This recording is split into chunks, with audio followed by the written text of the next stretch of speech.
Welcome to episode 166 of Sports Geek. On this week's episode, I chat with Nick Maywald about sports, tech, and stats.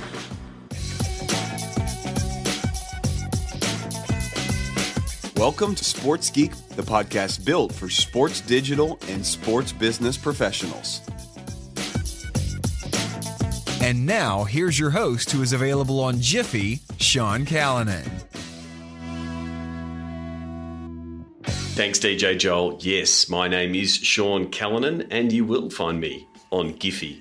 Have you set up a channel for your team on Giphy, making it easier for your teams to share GIFs, especially as GIFs becoming more and more prevalent, available now on Facebook and even on LinkedIn. So get some of those great GIFs of your team and the highlights where your rights allow, obviously.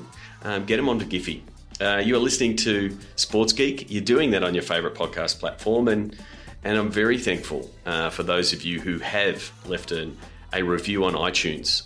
We are now at 120 reviews worldwide. So thank you very much if you've done that. You can go to sportsgeekhq.com/iTunes.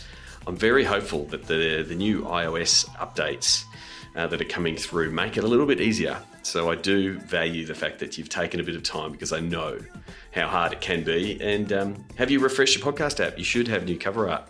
Nice, bold and yellow with the Sports Geek logo there. And me holding a basketball. So if you want to contact me at any time, you can do that the old-fashioned way. Sean at sportsgeekhq.com will get me. And you can also do it via social media, whether it be on Facebook. Sean Callanan Speaks is my Facebook page, or at Sean Callanan on Twitter, Snapchat, and also in the Sports Biz Slack community if you want to send me a message there. Really happy to be able to have Nick Maywald, who is the Group Managing Director of Genius Sports, formerly known as Sporting Pulse, to come in. He came into the new office here at Creative Cubes to sort of chat about his journey in the sports tech space, and very much on the side of the stats and helping rights holders understand stats and how they can be monetized. So thank you very much for Umberto for setting up the interview. So this is my chat with Nick Maywald from Genius Sports.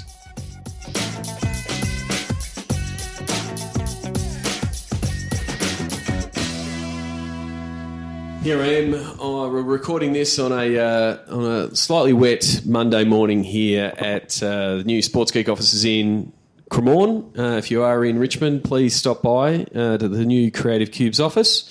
And I'm joined by Nick Maywald, the Group Managing Director of Genius Sports. Welcome to the podcast, Nick. Yeah, thank you, Sean. Pleasure to be here. So, Nick, first of all, just give the listeners a little bit of background. What is Genius Sports and what does it do? Genius Sports is a sports technology and data distribution business. It really was formed by the coming together of two different organisations. That's the business I founded back in 2000, which was called Sporting Pulse, and also a data distribution and commercialisation business called BetGenius out of London. So today we're very much a sport-facing business. We focus on providing the technology and data distribution and commercialisation needs of sporting organisations. And we'll get into the detail of the depth and breadth of that, I guess, and then obviously helping them commercialise by the smart use of technology and to meet all their other needs, which will... So it's a pretty broad description to say technology and sports, but to sort of get into a bit of the nitty gritty of it, what were some of the solutions that have come together in the merger of Sporting Pulse and BetGenius? Yeah, a phrase we use just to sort of go back a little bit, a lot within the business is looking after sport on and off the field. Yep. So by providing technology solutions that really help in the everything from performance and analytics through to their competition management, the way they run the organisation, whether that be a league or a federation, through to how they engage with fans and how they look after the needs and wants of fans, I guess, and then through to commercial aspects. So the coming together of the two organisations was a real opportunity for us to cover that breadth of requirements, but it's all really hinges around the explosion in the capture, distribution and use, in particular use of sports data, and in particular live in-play statistics and everything that may involve, from wearables through tracking through the traditional play-by-play type statistics, and how all of that data comes together to form different insights for all the different personas of people involved in sport.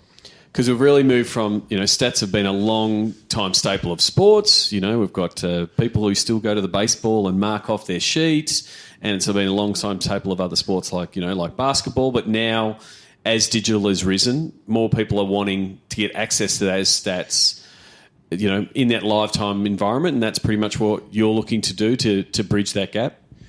Yeah, definitely. The live is really key for us, and when we say we're a technology and data business, that's really one of our specialties. Is the capture of real time stats, and when we talk real time, we're talking real time courtside, whether that's through wearables or whether it's through manually inputted stats by people sitting courtside who are involved with the sport. But then we also talk about real time in terms of distribution and the ability to get statistics, whether it's in the well-presented stats in the raw form, I guess, or whether it's consolidated stats or whether it's insights based on stats, the ability to get that to fans, whether that's for betting purposes, whether it's for fan engagement, whether it's for media purposes, whether it's for datainment purposes, whether it's for broadcast through the TV graphics, whatever it might be, to get that distributed in sub 1 second, so it's from a fan's point of view or someone engaging with that data, it's truly real time, I guess. So your tech has moved from one end to the other. So you've got the systems at one end where the people are either tapping them in on a keyboard or on a smartphone or whatever to say, these are the stats that we're seeing with reporters courtside, to yep. They end up getting presented in a TV graphic, in a mobile app, and put out on data feeds and those kind of things that can be accessed by other apps. Yeah, definitely. The actual capture of stats, I guess you would say there's no real rocket science in that, although there's more and more science in the capture of it through wearables and tracking systems, obviously. But we see a real specialty of ours, and I guess a differentiator is what we do with that data. So the ability to take that data, do smart things with it, present it in meaningful ways, in different ways, in more entertaining ways, in ways that make sense for bookmakers, in ways that make sense for punters. So, it's very much about having the smarts within the organisation globally now to be able to do things with that data that make sense for the various users or personas or consumers of that data. And so we've seen very much a growth, in the last 18 months, 2 years, of fantasy and daily fantasy in the States, and it just seems that the appetite for stats, the US market is different with the not big gambling market, but if you look at the global market as a gambling market, how much has the appetite just increased in the last 2 to 3 years? I think with the rise of digital, full stop, that's increasing the demand for all types of data worldwide, and people's expectation of immediacy, I think, is increasing all the time. In the world of sport, it's no different. I guess the US is, in particular, the key US sports has always been crazy about statistics and very focused on statistics, and there's a high degree of understanding of that. And historically, that's been the case. Obviously, you add digital to that and the different ways to consume and do things with that data and those statistics means it's growing exponentially. Globally in the world of sport, I think we're seeing similar trends. I think you're right in saying Europe probably hasn't had the same degree of attraction.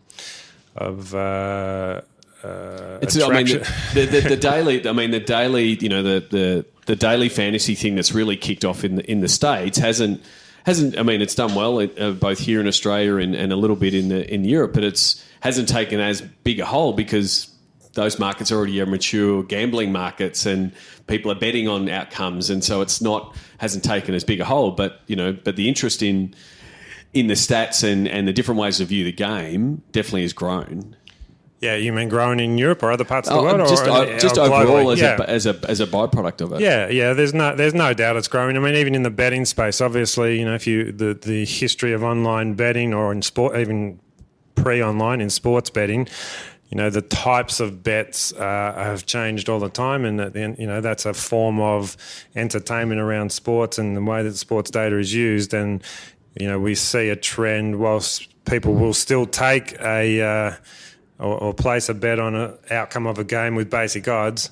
More and more, the trend in sports betting is for it to be in more of an entertainment type product with much smaller bets more frequently and around different types of bets. So those different types of bets typically will rely on live in-play accurate statistics that enable punters to place bets on different things. And I guess that's been seen as well, not just in the betting space but in the media space, where people, particularly the younger generation, I guess, the ability for organisations, whether that's a media business, whether it's a sport, or whether it's a bookmaker, to capture the attention of the younger generation of fans is becoming more and more difficult. So the ability to use data in a more sophisticated way, in a smarter way, to catch their attention and make it more interesting in a very competitive landscape is becoming really important. And I think that's also part of the virtuous circle of what's going on in the increasing data, increasing distribution, increasing devices. And that's that gamification of the game itself, where people are going, I have no interest in this game, but if I'm following them from a stats point of view and I've picked my winners, and again, all these different forms, it's a way to get them in on these micro involvements and mini games within games. Yeah, there's no doubt about it. I mean, there's been studies done around the world in terms of with things like fantasy and the gamification, and there is zero doubt that a consumer or a fan's knowledge of different players and of different teams increases considerably when they're involved in that type of entertainment. Yeah, definitely. And if you look back at some of the Game Centre StatsCast type things that you would have had out in the market 7 or 8 years ago, they would have all been on the desktop with the stats coming through, with play-by-play, maybe shot charts coming up. How has that changed as the traffic has moved away from the desktop to the mobile? How do you try to condense that experience and make that useful in the mobile, even though the mobiles are getting bigger? How do you make that useful in a mobile experience? Yeah, I guess the mobiles are getting bigger, but the screens are still small. The definition is getting better, so it's that helps a little bit. But also, obviously, the session durations, people aren't sitting staring at that desktop or laptop for as long. They might be out and about, or they're looking at multiple things. They're switching between Facebook and Twitter and the game itself. It might be a statistical view of the game, or it might be actual video stream of the game. So I think the ability to again take the data and the stats and create experiences which one suit the type of screen in the mobile, but mobile as an example, but also that are meeting the various personas of the type of people that are looking at them. And I think that's changing a lot in the sport fan, and the ability for these organisations to again get to sort of capture that next generation of sporting fan who are on mobile. And, when I was a kid, being 18 or 19, well, I wasn't a kid, I guess when I was 16, yep. And following the North Melbourne Kangaroos in the AFL or following Los Angeles Lakers, the various types of digital entertainment and distractions I had at that point, I would say would be 1/50th that of a 16-year-old kid today. Completely. So, that's one of the big challenges for organisations like ours and for sports themselves and for media organisations is how they adapt to that. And again, I think, the use of data and the way we creatively present that to that generation of fans. And it's not just the young generation. Obviously, as that young generation comes forward, even people like my 72-year-old mother, who's a diehard North Melbourne fan, now consumes football pretty much 16 hours a day on her iPad or a mobile or a TV or a radio. So that whole experience and fitting the persona of the type of person you're targeting is important. So, but you've also got this option now that, back then is that stats and the what it informs is a form of content in itself. in that, it can be an endless supply of, well, here's what all the stats have got. What can we present back to the fan in that fan engagement space, whether it's a short form infographic or we've seen a lot of teams are doing these the stats that are moving GIFs or videos that say here's the big stat to bring to draw the people in to say, well, tune in or come back to the app. Yeah. And you have to put them out on these platforms, but it is a bit of an endless supply of content, isn't it? Yeah, the whole virtuous circle in this space is, and it's, in my opinion, not going to slow down. Like, it will, more and more tracking data, more and more statistics. Statistics will be captured automatically via tracking data. There's biometric data. It's just, it definitely won't slow down, and we don't probably even understand today what it will look like in 10 years' time. The appetite from the fan, or at least following the clicks. They want to see it. Like, there's you put out more content, yep. And you put out more content that is of interest to them about their favourite player. They do want to dive in further on it and get that deep dive on it. Yeah, I mean, it's a good point you make about favourite player, and a real focus and strength of ours is what we're doing in the machine learning and AI space, which is ensuring we're delivering an experience to the user that they want. Yep. So, at a basic level, your example of the favourite player, if we know that LeBron James is my favourite player, and I'm coming in to experience the sport of basketball at a particular level on a particular device, we don't just know that, whether I've told as a fan the organisation that LeBron James is my favourite player, or whether we've learnt and kept track of what I'm experiencing, then you can dive deeper and deeper and deeper and build up this profile on permission and sort of transparent basis that is just going to make it more and more interesting and engaging for me as a consumer of that sport and of that data. And even as data increases, the specialisation around making sure we're not just spewing out data that I'm not that interested. Correct. At me, and it's just becomes I just become swamped with stuff that doesn't necessarily interest me or is relevant to me. But if we understand the type of data I'm interested in, what I do with that data, whether I'm actually someone who has a punt, whether I'm a daily fantasy player, whether I'm just an absolute hardcore fan who is so obsessed by statistics that I do want to know, the more and more we learn, and the more that as computer processing power increases, the ability for systems to constantly drive that experience and learn is a really important aspect. Yeah, and that's really going to be where like sports fits into Internet of Things, in that you might have your smartwatch, whatever type of device it is, and you might just say yes, whether it's Steph Curry or Ronaldo or whatever, and you say when they're on fire, I want my watch to alert, and it's plugging that architecture into what your framework is to be able to say you've got to have this system that's able to say, oh, we've got to send an alert to all of these agnostic devices to be able to tell them, oh, they're really interested in a Ronaldo goal or a Ricky Rubio pass or whatever it is to be able to get that total experience. Yeah, there's no doubt about it. I mean, it's some people are a little bit intimidated or scared by the concept of the amount of data and knowledge that various providers have on people, but done the right way, and I think it's only going to continue to enhance the experience for fans and enable them to to engage with the sport, the team, the club that they follow, that they love the most, or that they're arch supporters of. So I think it's all whilst it sounds like a challenging world, and there are a whole range of privacy issues that organisations need to make sure they adhere to, I think it's going to be exciting for the fan and exciting for organisations like us to be part of that new wave and certainly increasing level of complexity. So we've spoken a lot about the fan engagement side and the fans' point of view.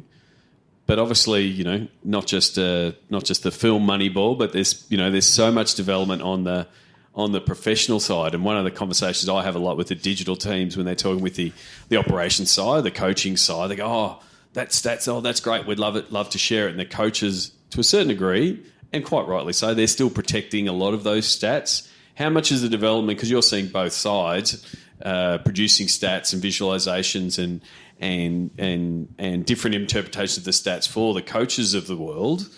How much is the development happening on that side for the coaches to say, we want to know these kind of stats, and they're not really getting to consumer level type stuff yet? Is there a lot of development on that side of the fence? Yeah, definitely, and particularly as tracking systems and data increases, and I think where most of the innovation in this space is, obviously there's more and more data points. No longer do you just, if you use basketball as an example, even going back, I guess, 10 or 15 years, you had basic play-by-play data. Any other data and non-traditional stats were almost hybrids or custom things that individuals sat courtside and recorded on behalf of coaches and performance staff. Now you obviously have a lot of automated stuff, whether that's through wearable tracking, whether it's through computer vision generated tracking. So you literally are getting millions and millions of data points potentially out of a game. Being able to take those data points and analyze them and apply smarts, and it comes back to machine learning and artificial intelligence, being able to take all those data points and in the same way you make data accessible and understandable to a fan on a more detailed level, do the same thing for coaches and performance staff. And, then the science to that becomes very much into tactical analytics. And that whole sphere of tactical analytics and teams trying to get an edge on other teams is just going off the charts, obviously, as you no doubt know. Well, and that's the thing, because they're all pushing to have their own edge, and they come to you as a tech provider and a data analyst of the stats. How much is it? Because the whole idea of data is for the greater good, and everyone gets access to the stats. But when you're getting into that professional space, they're like, we want to build out this model or this version, and it's just us. How much is that then, the competitiveness for the coaches to get their advantage versus, I guess, more coaches understanding? How does that balance happen? Yeah, I mean, I think it'll be the same as what it's been over history, just in a more complex environment. Like, historically, obviously, the stats, and if we use basketball again as an example, play-by-play, box score type stats are the history of the sport. Everyone has them, and they can do their own analysis on that. The more strategic, or where coaching staff are trying to get an edge on their own gameplay or other teams' gameplay, they very much want to hold to themselves as much as possible. There are whole organisations in the US, no doubt you're aware of some of them, who are built around providing that service professionally for professional sporting franchises and teams. One of our challenges, and again it talks to our sort of being a real core technical and data business, which is still our number one focus rather than a rights business. Whilst we're involved in rights, our core strength is tech and data. One of our really core focuses is being able to provide flexibility in our solutions, flexibility/configurability to enable individual teams and clubs to be able to configure, if you like, systems and make it simple for them to do their own types of analysis, create their own types of tactical scenario-driven type, but all off the real data. Yep. And they can really create and feel like they own and hold that stuff and keep it to themselves. And then it just effectively permeates itself through the industry like it does now, where people go and hire the assistant coach or the lead stats guy because they believe in that model, or they're following the success of someone, and it's pretty much follow the leader. I think that's just going to continue. There's always going to be a human element to this. The computers are never going to be able to do everything, and they will certainly help. And obviously from a tactical point of view, make it easier and easier, but actually what you're doing is getting to a finer and finer and finer level of performance analysis and the ability to look at things differently, look at things much faster, look at things in real time, look at things even from a replay point of view on a much, much, much faster basis. So that whole space is just explode. I don't actually think computers are going to decrease the staff. You know, some people would say, yeah, the computers are going to do all this stuff for us. Because you still need someone to drive it and push it in the right direction. And that's why there's the rise of Sloan Conference and things like exactly, that to seeing how people can push the tech to come out with, because in the end it's big data. You've got all the data there. You've still got to make the interpretations of it and get the results out of it.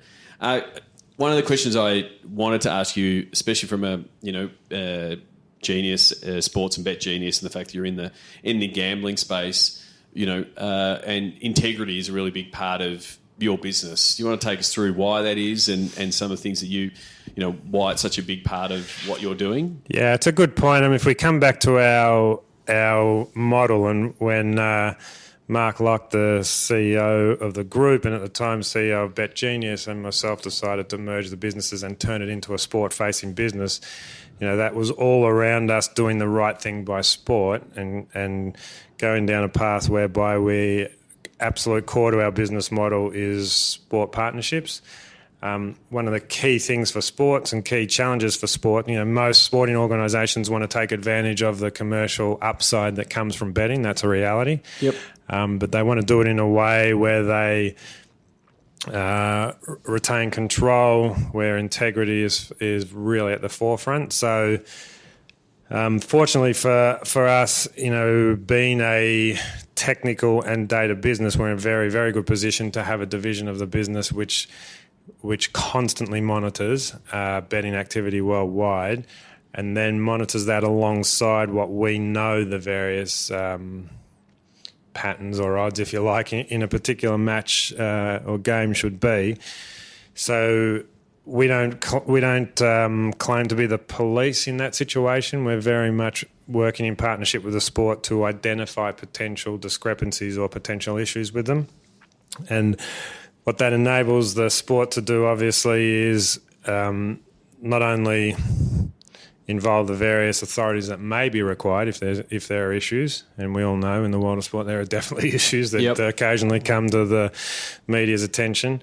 It also helps from an education point of view, and backing right up, the very first thing we help these sports with is education and understanding, and helping them put in place the various policies and procedures, monitoring of which is one of those things, to ensure that the sport is well and truly covered, and that all various role players in the sport are covered, whether that's officials, whether it's in terms of referees or umpires, whether it's players, whether it's coaching staff, anyone who has access to information, right through to player agreements in terms of not being allowed to bet and those types of things. So, it's got a legal angle to it. It's got a technical and monitoring angle to it, education, and then I guess assisting the sport to be able to, if something does go wrong, to be able to work with the various authorities to make sure that they understand what's going on, do what they need to do about it, and help make sure it doesn't happen again. Yeah, so I mean, in its basis, it's making sure that what you're putting out from a data point of view is right, and then protects the sport if they move down the path of monetising their rights by gambling and those kind of things, to be able to have some of those assurances in place. And because you are helping capture the stats and pushing them out, and then people will be consuming them, it allows you to have that separate team keeping an eye on all of those things. Yeah, it's a core component. Whether or not you believe in betting, and there are different views around the world, whether or not you believe in sports betting, the reality is whether a sport adopts it and embraces it or not, whether a country regulates or not, the reality is sports betting does take place. Yep. By providing this level of service to sport, it enables them to embrace it in a very transparent way, where they can be doing everything that can be done to ensure that it's done with integrity, I guess. Is, you know, we have a very large division within the business that looks after this. It works closely with both the Bet Genius division as well as with the sport-facing division as well as with the legal division. So it all comes together to really, in a very positive way, ensure that that sports know how to undertake this. I mean, in terms of regulated markets worldwide, was another key factor for my business when I merged with Bet Genius was making sure we were going to partner with an organisation who only dealt in regulated markets. The world of sport is definitely regulating betting over time. More and more countries and regions are choosing to regulate, particularly online sports betting, recognising that it does take place and they're much better off to be able to control that at a government level as well as the sport level. So that's another important aspect for us, ensuring that everything we do in educating the sports, that by partnering with our organisation, they won't be their data, if you like, or where they're earning their commercial revenue sources from won't be through markets or through individuals who are not allowed to be betting. So the individuals who are betting in unregulated markets or illegal markets, and then also organisations we might deal with to ensure we're not supplying data to organisations who are not operating in a regulated market in a legal fashion. Okay. So it just adds to the whole integrity of the sport. And, sport, the people running that sport can literally say that they're doing it in a transparent way. They're doing it with the right governance and controls. The sport's benefiting, and they're looking after the participants. Everyone's been educated, and it flows from there. It does lead me on to my, my last question around, stats. Recently, I chatted with Rail Sood from Unicorn, which is esports and esports gambling, and you're looking in and forming more and more partnerships in the esports space, and seeing the appetite for stats and what the esports fan wants and that kind of thing. What's been some of the lessons, and what have you guys learned about the esports space so far, just in getting into that market? First and foremost, I don't claim to be an esports expert. It's certainly a different generation. It is a very important part of our business, though, and we have a great team. And it would be worth me hooking you up with Maritz, who runs that division for us. But esports is a fascinating space. Obviously, there's billions and billions of dollars being invested into it as a sport. Sporting franchises around the world are adopting franchises of their own in esports competitions and leagues. From a statistics point of view, obviously, it's all there, being a computer generated game and experience. But even that said, it has shown me, certainly, that there are always different ways to present data that mean more to different people. So if I sat down and watched a Twitch stream of a particular game online, and I sit there and I'm just watching it, in a lot of ways quite hard for me to follow what's actually going on.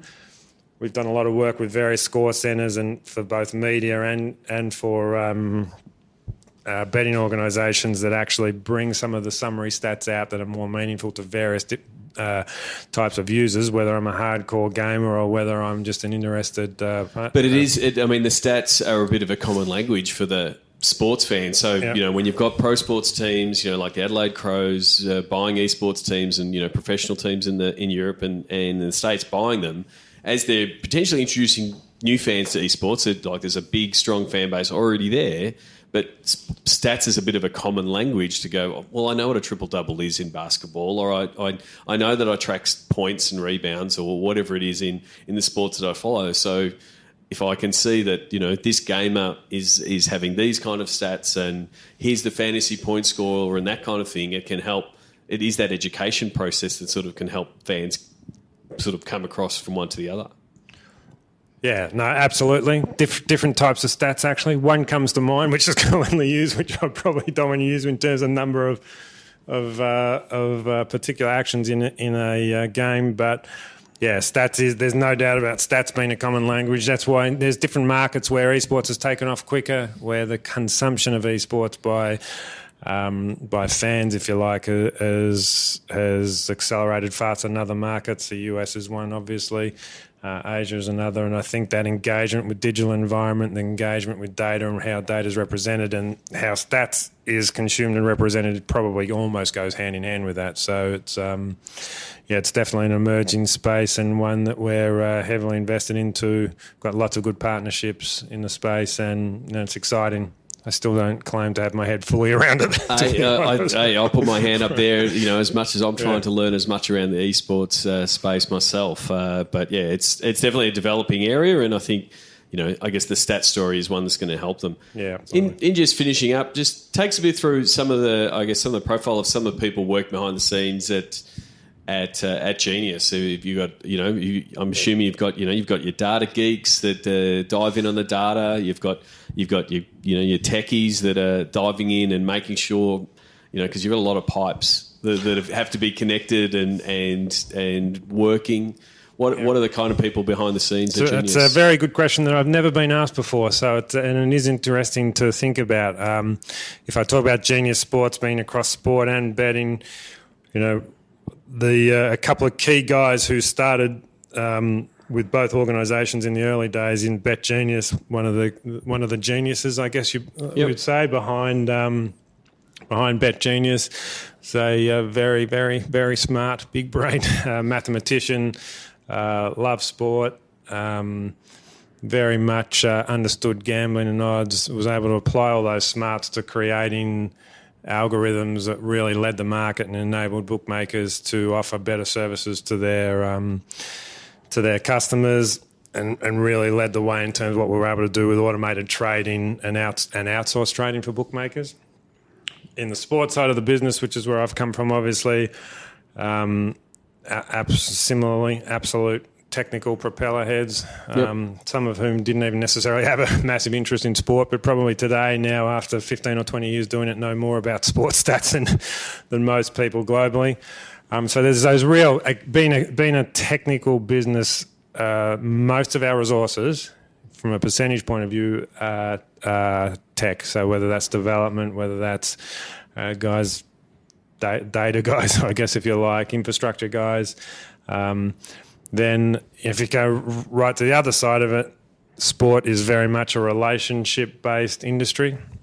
Certainly from the sports side of the business, been going 20 years, the relationships go sort of very wide and very deep across the core sports that we deal with. And that's football, as in soccer, basketball, literally from the most grassroots basketball league in the eastern suburbs of Melbourne right through to the pinnacle of the sport and everything in between, and some really, really key people in all parts of the organisation who have driven those relationships over many years, and without them would be very, very difficult to grow the business at the rate that we've grown, which is, I think the latest count was about 1,000 staff and 17 offices globally, and a lot of that growth's happened in the last 2 to 3 years. So the relationship's certainly pretty key to it. Across 1,000 people, lots of different types of personalities, but I would still say at the core of it, sport relationships, sport knowledge, a real understanding of the sports is a key differentiator for us. We have a lot of people who absolutely get everything there is to get about basketball, about football, about volleyball, about all the core sports that we do. And, if you can build relationships, but you can't build meaningful relationships in the world of sport unless you really understand the various things about sport that make it tick. And if you're a technology provider to sport and claim to be experts in the space of analytics or competition management or fan engagement, unless you really understand the fan or you really understand the coach or you really understand the sport, it's pretty hard. So, that's another core strength and, pretty key in terms of some of our recruitment policies. Terrific. So I want to finish off with the closing 5. Do you remember the first sports event you ever attended? Professionally or as a child? As a child? Do you remember your first? The very first sporting event I remember, which will mean more to your Australian listeners than the international ones, was out at Arden Street in North Melbourne. And it was a North Melbourne, I cannot even remember who they played that day, but I do remember the scoreboard which was a big old thing where they did it manually, was set on fire. The scoreboard, no elephant. Arden Street was famous for the elephant running across the field at one point. It was a little bit after that, I think, but yeah. Yeah. You've over your journey and going to working with different sports. Do you have a favourite food memory or a go-to food at a sports event? One of my fond memories was attending the FIBA 2006 World Championship in Japan. Yep. My oldest daughter at the time, who's very much a greenie, was in 2006. She turned 24 today, actually, so that makes her... she wasn't all that old back in 2006, but when I told her I was sitting down with some key clients in Tokyo around the World Championship eating raw whale, I wasn't very popular. I didn't have respect for the client, but yeah, I've been lucky enough over the last 20 years to travel the world, lots and lots of different sporting events. That's probably one that just instantly sprung to mind, probably more so because of the grief I've copped since from my daughter. I can imagine. What's the first app you open in the morning? I'm actually almost embarrassed to admit it, but it's Outlook. Outlook. Oh, wow. On your phone. Yeah, I would be embarrassed too. As someone who Outlook followed by WhatsApp. Okay. It's actually an interesting question because obviously now having 17 offices around the world, big office in LA, big office in London, big office in Melbourne, a few in Europe. It's definitely a 24/7 business. It is. Right. Is there someone that you follow, whether it be online or you read, that you think the Sports Geek listeners should follow and why? If there's someone you've been reading or that keeps you up to date? Yeah, not necessarily from a key. I do just read a lot of stuff, and actually I rely on a couple of guys at work, one of whom you know very well. Umberto Righetti, who is one of the most well-read guys I know in the world of sport and digital. Yep.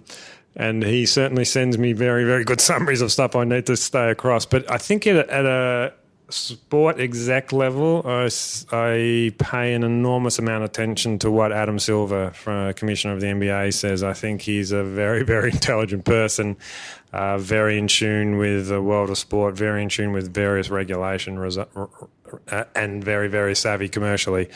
And he does seem to have that stronger future focus than a lot of other, sports leaders. Yeah, very much so, and that is very refreshing in the world of sport. And you only have to see the way the NBA is going to and has tracked. Obviously, David Stern was an amazing commissioner and took the sport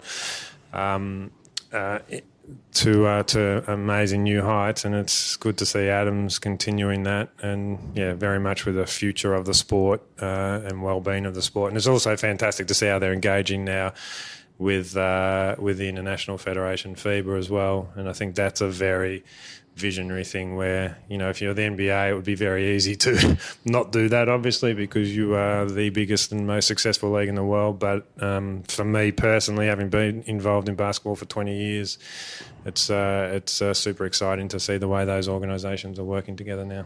Yeah, definitely. Last one.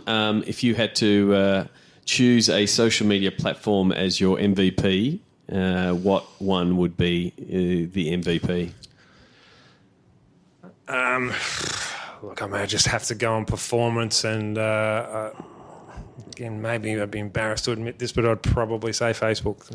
I don't think there's any embarrassment. It is often nominated just from a size and the data that it's capturing and the ad platform that's allowing teams to. They've got a lot of bases covered, not just the, technically they're doing some amazing stuff, and there's some of the thought leadership in that space is amazing in that organisation. Yeah, and it will be interesting to see how how their relationship with sports continues to develop over the next couple of years. That's a very interesting one, as will be with Google and all the other big players. Oh, definitely. Where can people find you on the internet, Nick? Geniussports.com is our commercial Website, obviously, for the group. Me personally, Nick Maywald from LinkedIn. Nick Maywald on LinkedIn, and we'll link to you there. Thank you very much for coming to the office and chatting about Genius. Thanks very much. Appreciate it. Enjoyed it. Sign up for Sports Geek News at sportsgeekhq.com/sign up now. Thanks again to Nick Maywald. You can go and check out all things Genius Sports at geniussports.com. And as I said in the opener, thanks to Umberto for setting up the interview. Appreciate the chat. Being able to catch Nick while he was briefly in Melbourne before heading overseas once again. I did want to, I announced it last week on last week's show. I just want to give you a bit of an update.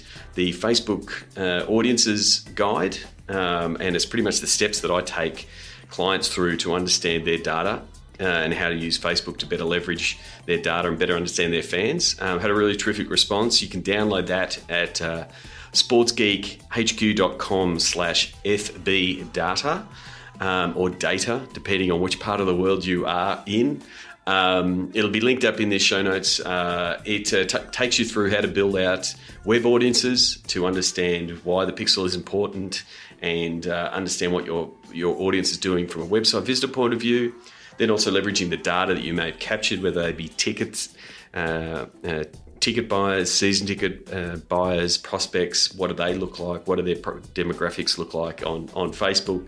And then also leveraging what your digital team is doing in terms of content. What video are they putting out? Who's watching those videos? And then who is engaged with the pages? So just building up some of those base audiences are really vital to get a good grip of what Facebook offers, and then also what it can do, going forward. So go to sportsgeekhq.com/FBdata. Completely blown away by how many downloads it had in the first couple of hours of its release. And it completely blew up on LinkedIn. So for those of you who've already downloaded it and passed it on to colleagues, appreciate it. At the moment, we're keeping it open as a free download. That may change. So if you haven't downloaded it yet, please do so. We might shut it down in a couple of weeks. At the moment, just to give you a bit of background of what we're doing, we're very much in pitch deck and rate card building mode with Sports Geek Campaigns clients. So if you need help building out your rate card and understanding what the value of all your digital assets are, or you want to punch up your digital playbook to drive more revenue, or you're just lacking resources to actually execute sponsored digital campaigns, or if you're just sick of crappy campaigns being thrown to your team from external agencies that don't quite understand your fan base and don't quite understand the sports fan market. That's where the Sports Geek Campaigns excels. So simply go to sportsgeekcampaigns.com to book in for a time for a chat, or flick me an email, Sean at sportsgeekhq.com, working with a few different clients around the world in building out this initiative. And once you've got your digital playbook up and running, your sales guys can just go and sell and bring in more revenue. So go to sportsgeekcampaigns.com to book in for a time.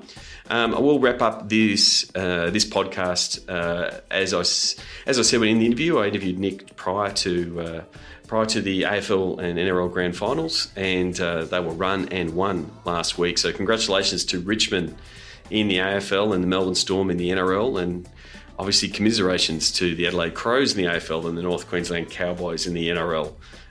Both were good games. Had great stories, as most games do, and a lot of the chatter, definitely here in Australia, was the battle of the pre-match and post-match entertainment, with the AFL coming out with the Killers, who did an amazing job, and then the NRL came out with Macklemore, who also did an amazing job. So I thought they were both excellent. So stay tuned for a great sounds of the game at the end of this, where after the match, Richmond for Jack Rewalt actually jumped up on stage with the Killers to sing Mr. Brightside in full playing gear. So a quality story. There's some links in there on how that was pulled together, but stay tuned. Jack's not a great singer, but what an amazing moment for him after winning a premiership, then getting to sing with the Killers in front of 40 or 50,000 fans. So until next episode, my name is Sean Callanan, and you've been listening to